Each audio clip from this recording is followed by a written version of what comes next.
Hi friends, welcome back to my YouTube channel. ಎಲ್ಲರೂ ಹೇಗಿದ್ದೀರಾ friends? ನೋಡಿ, ಮಾವಿನ ಹಣ್ಣು ತಂದಿದ್ದೆ. ಈಗ ಸೀಸನ್ ಮುಗಿತಾ ಬಂತಲ್ವಾ, ಅದರಿಂದ ಮಾವಿನ ಹಣ್ಣು ತೊಗೊಂಬಂದಿದ್ದೇನೆ. ಇದರದ್ದು ಜ್ಯೂಸ್ ಎಲ್ಲ ಮಾಡೋಣ ಅಂದರೆ ಎಲ್ಲ ಜ್ಯೂಸು ಎಲ್ಲ ನಾನು ರೆಸಿಪಿ ಹಾಕಿದ್ದೇನೆ, ಮಿಲ್ಕ್ ಶೇಕ್ ಎಲ್ಲ ಮಾಡಿದ್ದೇನೆ ನನ್ನ ಚಾನಲಲ್ಲಿದೆ. ಇವತ್ತು ನಾನು ಈ ಮಾವಿನ ಹಣ್ಣಿದ್ದು ಕೇಕ್ ಮಾಡ್ತಾ ಇದ್ದೇನೆ. ಇದು ಮಲ್ಲಿಕಾ ಮಾವಿನ ಹಣ್ಣು, ತುಂಬ ಸಿಹಿಯಾಗಿರುತ್ತೆ. ನಿಮಗೆ ಕೇಕ್ ಮಾಡಬೇಕು ಅಂದರೆ ಮಲ್ಲಿಕಾ ಮಾವಿನ ಹಣ್ಣೇ ಬೇಕಾಗುತ್ತೆ, ಯಾಕೆಂದರೆ ತುಂಬ ಸಿಹಿ ಇರಬೇಕು. ನಿಮಗೆ ಕೇಕ್ಗೆ ಹುಳಿ ಮಾವಿನ ಹಣ್ಣು ಇರಬಾರ್ದು. ಅದರಿಂದ ಇವತ್ತು ನಾನು ಕೇಕ್ ಮಾಡ್ತಾ ಇದ್ದೇನೆ. ಇದ್ರ ಒಂದು ಮಾವಿನ ಹಣ್ಣು ತಗೊಂಡಿದ್ದೇನೆ ನಾನಿಲ್ಲಿ ಕೇಕ್ ಮಾಡಲಿಕ್ಕೆ ಮೈದಾ ಯೂಸ್ ಮಾಡ್ತಾ ಇಲ್ಲ, ರವೆಯಲ್ಲಿ ಕೇಕ್ ಮಾಡ್ತಾ ಇದ್ದೇನೆ. ಇದು ನೋಡಿ, 1 ಕಪ್ಪಷ್ಟು ರವೆ ತಗೊಳ್ತೀನಿ ಈಗ ನಾನು. ಇದು ನಾವು ಉಪ್ಪಿಟ್ಟೆಲ್ಲ ಮಾಡ್ತೇವಲ್ಲ, ಬಾಂಬೆ ರವೆ ಅಂತ ಹೇಳ್ತೇವಲ್ಲ, ಅದೇ ರವೆ ಇದು. 1 ಕಪ್ಪಷ್ಟು ತಗೊಳ್ತಾ ಇದ್ದೇನೆ ನೋಡಿ. ಮೈದಾ ಯೂಸ್ ಮಾಡದೆ ನಾನು ಕೇಕ್ ಮಾಡ್ತಾ ಇದ್ದೇನೆ. 1 ಕಪ್ಪು ಫುಲ್ಲಿಗೆ 1 ಕಪ್ಪು ಮೆಜರ್ಮೆಂಟ್ ನಿಮಗೆ ಗೊತ್ತಾಗಲಿ ಅಂತ ತೋರಿಸ್ತಾ ಇದ್ದೇನೆ. 1 ಕಪ್ಪು ರವೆ ತಗೊಂಡಿದ್ದೇನೆ. ಇದು ಚಿರೋಟಿ ರವೆ ಇದ್ದರೆ ಅದು ಕೂಡ ತೊಗೊಳ್ಬೋದು, ಆದರೆ ಈ ರವೆಯಲ್ಲಿ ಚೆನ್ನಾಗಾಗುತ್ತೆ.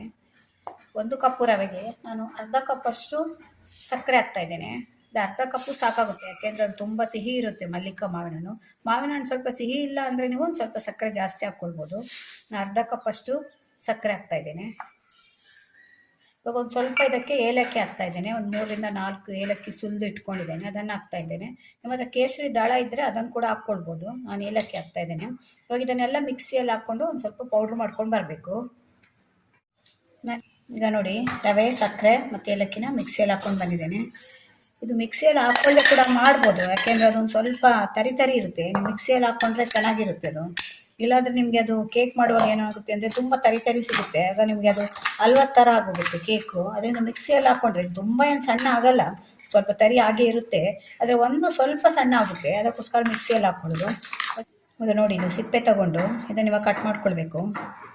ಮಲ್ಲಿಕಾ ಯೂಸ್ ಮಾಡಿದರೆ ನೀವು ತುಂಬ ಚೆನ್ನಾಗಿ ಬರುತ್ತೆ ಕೇಕ್, ಯಾಕೆಂದರೆ ಇದು ತುಂಬ ಸಿಹಿಯಾಗಿರುತ್ತೆ. ಒಂದು ಸ್ವಲ್ಪ ಮೇಲ್ಗಡೆ ಇದಾಗಿದೆ ನೋಡಿ, ಇದು ಅದನ್ನು ತೆಗೆದುಬಿಟ್ಟು ಯೂಸ್ ಮಾಡಿದರೆ ಆಯಿತು.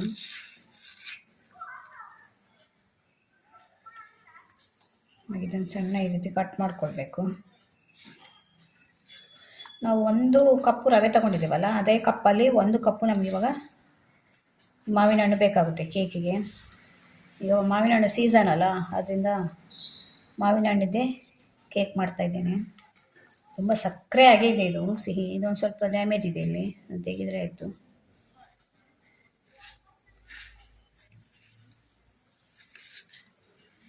ಕಲರ್ ನೋಡಿ ಹೇಗಿದೆ, ಯಾಕೆಂದರೆ ಮಲ್ಲಿಕದಲ್ಲೇ ಈ ಕಲರ್ ಬರುತ್ತೆ. ನಾವು ಕೇಕ್ ಮಾಡೋದ್ರಿಂದ ಮಾವಿನ ಹಣ್ಣು ಕೇಕ್ ಆದ್ರಿಂದ ಕಲರ್ ಕೂಡ ಇರಬೇಕಾಗುತ್ತೆ. ನೀವು ಸ್ವಲ್ಪ ಕೇಸರಿ ಹಾಕ್ಕೊಂಡ್ರೆ ಇನ್ನೂ ಚೆನ್ನಾಗಿ ಕಲರ್ ಬರುತ್ತೆ. ಇವಾಗ ಇದು 1 ಕಪ್ ಆಯಿತು.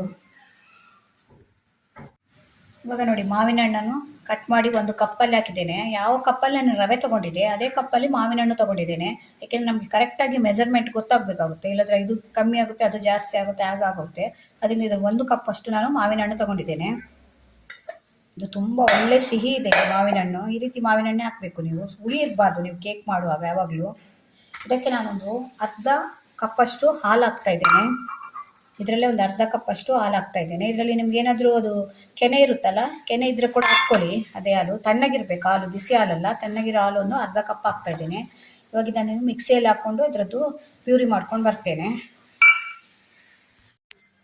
ಇವಾಗ ನೋಡಿ, ಇದು ಮ್ಯಾಂಗೋವನ್ನು ರುಬ್ಕೊಂಡು ಬಂದಿದ್ದೇನೆ. ಇವಾಗ ಇದಕ್ಕೆ ಹಾಕ್ತಾ ಇದ್ದೇನೆ ನಾನು. ಇದು ತುಂಬ ಸಣ್ಣ ರುಬ್ಕೊಳ್ಬೇಕು, ಒಂದು ಸ್ವಲ್ಪ ಕೂಡ ನಿಮಗೆ ಪೀಸ್ ಇರಬಾರ್ದು ಅದರಲ್ಲಿ. ಇವಾಗ ಇದು ಹಿಟ್ಟಿಗೆ ಹಾಕಿದ್ದೇವಲ್ಲ ನಾವು ರವೆ ಮತ್ತು ಸಕ್ಕರೆದು ಮಿಕ್ಸ್ಚರ್ಗೆ, ಇವಾಗ ಅದನ್ನು ಹಾಕಿ ಚೆನ್ನಾಗಿ ಮಿಕ್ಸ್ ಮಾಡ್ಕೊಳ್ಬೇಕು. ಈ ರೀತಿ ಚೆನ್ನಾಗಿ ಮಿಕ್ಸ್ ಮಾಡಬೇಕು. ತುಂಬ ತೆಳು ಮಾಡ್ಕೊಳ್ಬಾರ್ದು. ನೀವು ಬೇಕಾದರೆ ಇನ್ನೊಂದು ಸ್ವಲ್ಪ ಹಾಲು ಹಾಕ್ಕೊಳ್ಬೋದು, ಆದರೆ ನಿಮಗೆ ತುಂಬ ತೆಳು ಆದರೆ ಏನಾಗುತ್ತೆ ಅಂದರೆ ಅದು ಬೇಯುವಾಗ ನಿಮ್ಗೆ ಅದರಲ್ಲಿ ಹಾಕುವಾಗ ಬೇಯಿಸ್ಕೊಳ್ಳುವಾಗ ಕೇಕು ಸರಿಯಾಗಿ ಬರೋಲ್ಲ. ಅದರಿಂದ ಈ ಕನ್ಸಿಸ್ಟೆನ್ಸಿಯಲ್ಲಿ ಇರಬೇಕು. ರವೆ ಆದ್ದರಿಂದ ಇನ್ನೊಂದು ಸ್ವಲ್ಪ ಹೊತ್ತಾದಾಗ ಇನ್ನೊಂದು ಸ್ವಲ್ಪ ಗಟ್ಟಿ ಆಗುತ್ತೆ. ಇದು ಈ ಕನ್ಸಿಸ್ಟೆನ್ಸಿಯಲ್ಲಿ ಇರಬೇಕು. ನಾವು ಹೀಗೆ ಮಾಡುವಾಗ ಗಟ್ಟಿ ಇರಬೇಕು. ಅದು ನೋಡಿ, ಗಟ್ಟಿ ಕಾಣ್ತಾ ಇದೆ. ತುಂಬ ಜಾರ್ಕೊಂಡು ಹೋದರೆ ನಿಮಗೆ ಅದು ನೀರು ಮಾಡಿದರೆ ಕೇಕ್ ಬೇಯಲ್ಲ ಸರಿಯಾಗಿ. ಇವಾಗ ಇದನ್ನೆಲ್ಲ ಚೆನ್ನಾಗಿ ಮಿಕ್ಸ್ ಮಾಡಿ ಒಂದು ಅರ್ಧದಿಂದ 3/4 ಗಂಟೆವರೆಗೂ ಹಾಗೆ ಇಡಬೇಕಿದು. ಚೆನ್ನಾಗಿ ನೆನಿಬೇಕು, ಮತ್ತು ರವೆ ಎಲ್ಲ ಅದು ಸ್ವಲ್ಪ ಎಳ್ಕೊಂಡು ಎಲ್ಲ ಚೆನ್ನಾಗಿ ಮಿಕ್ಸ್ ಆಗಬೇಕು.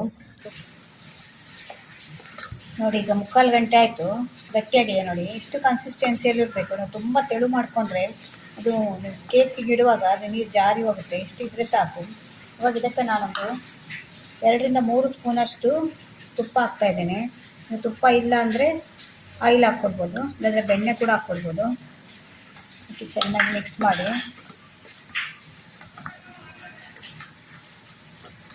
ತುಂಬ ಚೆನ್ನಾಗಿರುತ್ತೆ. ಇದು ಮೈದಾ ಹಾಕದೆ ಮಾಡೋವಂಥ ಕೇಕ್ ಇದು. ಇವಾಗ ಇದಕ್ಕೆ 1 ಸ್ಪೂನಷ್ಟು ಬೇಕಿಂಗ್ ಪೌಡರ್, ಇದು ಬೇಕಿಂಗ್ ಸೋಡಾ ಅಲ್ಲ, ಇದು ಬೇಕಿಂಗ್ ಪೌಡರ್ ಹಾಕ್ತಾಯಿದ್ದೇನೆ 1 ಸ್ಪೂನಷ್ಟು. 1 ಸ್ಪೂನ್ ಹಾಕಿ, ಬೇಕಿಂಗ್ ಸೋಡಾ ಹಾಕಬೇಡಿ, ಬೇಕಿಂಗ್ ಪೌಡರೇ ಹಾಕಿ. ಇದು ಹಾಕಿದ್ಮೇಲೆ ತುಂಬ ಕಲಡಬೇಡಿ, ಜಸ್ಟ್ ಅದು ಮಿಕ್ಸ್ ಆಗಬೇಕು ಅಷ್ಟೇ, ಅದು ಗಂಟು ನಿಲ್ಲಬಾರ್ದು ಬೇಕಿಂಗ್ ಪೌಡರು. ಇದಕ್ಕೆ ನಾನು ಸ್ವಲ್ಪ ಡ್ರೈ ಫ್ರೂಟ್ಸ್ ಹಾಕ್ತಾಯಿದ್ದೇನೆ, ಆಮೇಲೆ ಮತ್ತೆ ಮೇಲ್ಗಡೆ ಒಂದು ಸ್ವಲ್ಪ ಹಾಕ್ತೇನೆ. ಇವಾಗ ಇದಕ್ಕೊಂದು ಸ್ವಲ್ಪ ಹಾಕ್ತಾಯಿದ್ದೇನೆ.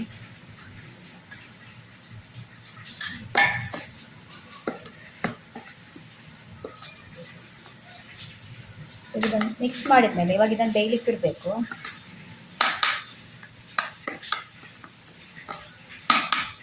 ಇದು ನಾನು ಕುಕ್ಕರಲ್ಲೇ ಮಾಡ್ತಾಯಿದ್ದೇನೆ, ಕುಕ್ಕರಲ್ಲಿ ಮಾಡೋಂಥ ಕೇಕು. ಇವಾಗ ಅದು ಪಾತ್ರೆಗೆ ಶಿಫ್ಟ್ ಮಾಡೋ ಮೊದಲು ನಾನು ಕುಕ್ಕರನ್ನು ಹೀಟಿಗೆ ಇಡ್ತಾ ಇದ್ದೇನೆ ಬಿಸಿ ಆಗಲಿಕ್ಕೆ. ಅದರ ಕೆಳಗಡೆ ಒಂದು ಸ್ವಲ್ಪ ಉಪ್ಪು ಹಾಕ್ತಾ ಇದ್ದೇನೆ ನಾನು.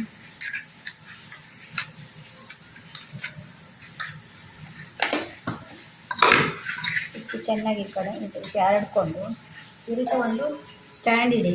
ಸ್ಟ್ಯಾಂಡ್ ಇಟ್ಟು ಇದರ ಮೇಲೆ ನೀವು ಇಡಬೇಕು ಬೇಯಲಿಕ್ಕೆ. ಇದನ್ನು ಒಂದು ಸಲ ನಾನು ಬಿಸಿಗೆ ಇಟ್ಟು ಬರ್ತೇನೆ. ಇದು ನೋಡಿ, ಮೀಡಿಯಮಲ್ಲಿಟ್ಟು ಸ್ವಲ್ಪ ಇದು ಬಿಸಿ ಆಗಲಿ, ಅದಕ್ಕೆ ಬಿಸಿಗೆ ಇಡ್ತಾ ಇದ್ದೇನೆ. ನಾನು ಪಾತ್ರೆಗೆ ಶಿಫ್ಟ್ ಮಾಡ್ಕೊಳ್ಳೋ ಅಷ್ಟರಲ್ಲಿ ಇದೊಂದು ಸ್ವಲ್ಪ ಬಿಸಿ ಆಗುತ್ತೆ.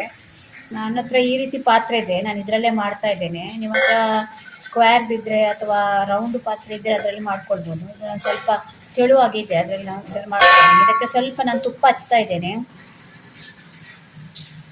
ಕೆಲವರು ಇದಕ್ಕೆ ಬಟರ್ ಪೇಪರ್ ಹಾಕ್ತಾರೆ ಒಳಗಡೆ, ನಾನು ಇದಕ್ಕೆ ಸ್ವಲ್ಪ ತುಪ್ಪ ಹಚ್ತಾ ಇದ್ದೇನೆ, ಈಸಿಯಾಗಿ ಬಿಡುತ್ತೆ ಅದು. ಇವಾಗ ನೋಡಿ, ಇದಕ್ಕೆ ತುಪ್ಪ ಹಚ್ಚಿದ್ದೇನೆ. ಇವಾಗ ಇದಕ್ಕೆ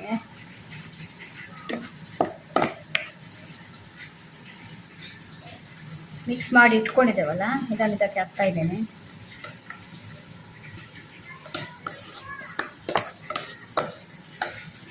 ಎಷ್ಟು ಆಗಿದೆ ನೋಡಿ, 1 ಕಪ್ಪಲ್ಲಿ ಎಷ್ಟಾಗುತ್ತೆ. ಇದು ರವೆ ಅಲ್ಲ, ಅದರಿಂದ ಜಾಸ್ತಿ ಆಗುತ್ತೆ. ನಿಮಗೆ ಸ್ವಲ್ಪ ಬೇಕು ಅಂದರೆ ನೀವು ಅರ್ಧ ಕಪ್ ಮಾಡ್ಕೊಳ್ಬೋದು. 1 ಮಾವಿನ ಹಣ್ಣು ಹಾಕಿದ್ದೇನೆ ನಾನು.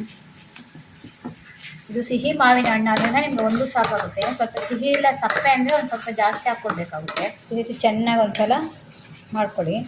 ಬಾಕಿ ನಾವು ಇಟ್ಕೊಂಡಿದ್ದೇವಲ್ಲ ಡ್ರೈ ಫ್ರೂಟ್ಸು, ಇದರ ಮೇಲೆ ಹಾಕ್ತಾ ಇದ್ದೇನೆ.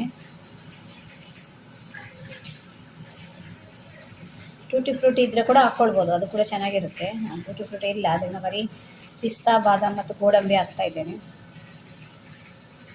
ಈಗ ಕುಕ್ಕರ್ ಬಿಸಿಯಾಗಿದೆ. ಇದರಲ್ಲಿ ನಾನು ಒಂದು 40ರಿಂದ 45 ನಿಮಿಷದವರೆಗೆ ಇದನ್ನು ಇವಾಗ ಬೇಯಲಿಕ್ಕೆ ಇಡ್ತಾ ಇದ್ದೇನೆ. ನೀವು 40ರಿಂದ 45 ನಿಮಿಷದವರೆಗೆ ಇದನ್ನು ಓಪನ್ ಮಾಡಬಾರ್ದು, ಮುಚ್ಚಿಡಬೇಕು. ನಾನು ಇದರ ಗ್ಯಾಸ್ಕೆಟ್ ಕೂಡ ತೆಗೆದಿದ್ದೇನೆ. ಇದರ ಬಿಸಿಲೆಲ್ಲ ಹಾಕ್ಲಿಕ್ಕಿಲ್ಲ, ಅದೇಲೆ ಬೇಯಬೇಕಿದು. ಮುಚ್ಚಿಡ್ತಾ ಇದ್ದೇನೆ. ಕೆಳಗಡೆ ಉಪ್ಪು ಹಾಕಿದ್ದೇನೆ, ಮತ್ತು ಸ್ಟ್ಯಾಂಡ್ ಇಟ್ಟಿದ್ದೇನೆ. ಸ್ಟ್ಯಾಂಡ್ ಮೇಲೆ ಈ ಪಾತ್ರೆ ಇಟ್ಟಿದ್ದೇನೆ. ಮೀಡಿಯಮಲ್ಲಿ ಇಟ್ಕೊಳ್ಬೇಕು. ಮೀಡಿಯಮಲ್ಲಿ ಇಟ್ಕೊಂಡು 40ರಿಂದ 45 ನಿಮಿಷದವರೆಗೆ ಬೇಯಿಸ್ಕೊಳ್ಬೇಕು. ಕುಕ್ಕರಲ್ಲಿ ಮಾಡುವಂಥ ಕೇಕ್ ಆದ್ದರಿಂದ ಇದು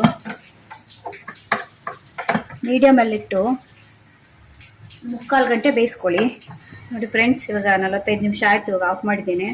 ಒಂದು ನೀವು ಇದು ಹಾಕಿ ನೋಡಿ ಬೆಂದಿದೆ ಅಂತ ನೋಡಿ. ಇವಾಗ ಹಾಕಿ ನೋಡುವಾಗ ನೀವು ಚಾಕುಗೆ ಅಂಟ್ಕೊಳ್ಬಾರ್ದು, ಅದು ಬೇಯಲಿಲ್ಲ ಅಂದರೆ ಚಾಕುಗೆ ಅಂಟ್ಕೊಳ್ಳುತ್ತೆ. ಅದರಿಂದ ಮತ್ತೆ ನೀವು ಬೇಯಲಿಲ್ಲ ಅಂದರೆ ಮತ್ತೆ ಇಟ್ಕೊಳ್ಬೇಕು, ಒಂದು 10 ನಿಮಿಷದವರೆಗೂ ಮತ್ತೆ ಇಟ್ಕೊಳ್ಬೇಕು. ಇದು ಆಲ್ಮೋಸ್ಟ್ ಬೆಂದಿದೆ. ಇವಾಗ ಇದನ್ನು ಒಂದು ತಟ್ಟೆಗೆ ಹಾಕಿ ಊಟ ಮಾಡಿ ತೆಗೀರಿ. ತಟ್ಟೆಗೆ ಹಾಕಿ ಊಟ ಮಾಡಿ, ಅದಕ್ಕೆ ಒಂದು ಸ್ವಲ್ಪ ಹೀಗೆ ಬೊಟ್ಟಿದ್ರೆ ಇಟ್ಕೊಳ್ಳುತ್ತೆ. ಈ ರೀತಿ ಬೊಟ್ಟಿ ಇಟ್ಕೊಳ್ಳುತ್ತೆ ಅದು.